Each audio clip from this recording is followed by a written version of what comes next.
Chaque année, 15% des grossesses dans le monde se terminent par une fausse couche. Un chiffre tiré d'un rapport publié cette semaine dans la revue médicale The Lancet. Un rapport qui réclame aussi une meilleure prise en charge des femmes dans cette situation. Il faut dire que toutes les minutes, 44 fausses couches se produisent dans le monde. Un chiffre impressionnant, mais une intervention si courante pour les médecins qu'ils en minimisent parfois les conséquences. C'est vrai que c'est le signe que la nature fait bien les choses, que le corps élimine l'embryon qui n'aurait pas pu se développer normalement. Mais pour les couples et en particulier les femmes qui le vivent, c'est un deuil, un sentiment de culpabilité et des douleurs qui ne sont pas que psychologiques. Alors dans ce rapport, les experts préconisent que l'on ne reste pas dans cette situation, notamment sans donner d'explication médicale aux patientes. En général, ce qui provoque la fausse couche, c'est une malformation chromosomique du fœtus, mais le rapport donne la liste aussi d'autres facteurs de risque. L'âge de la mère avant 20 ans ou après 35, et dans une moindre mesure, celui du père compte aussi quand il a plus de 40 ans.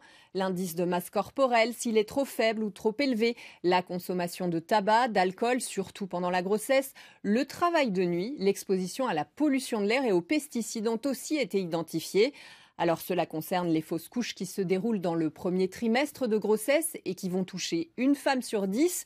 Mais il y a aussi des fausses couches plus rares qui se déroulent dans le deuxième trimestre ou des fausses couches à répétition. Alors dans ces cas-là, les médecins doivent prescrire des examens complémentaires pour vérifier si la patiente n'a pas d'autres problèmes comme une maladie auto-immune, des troubles de la thyroïde ou encore des carences.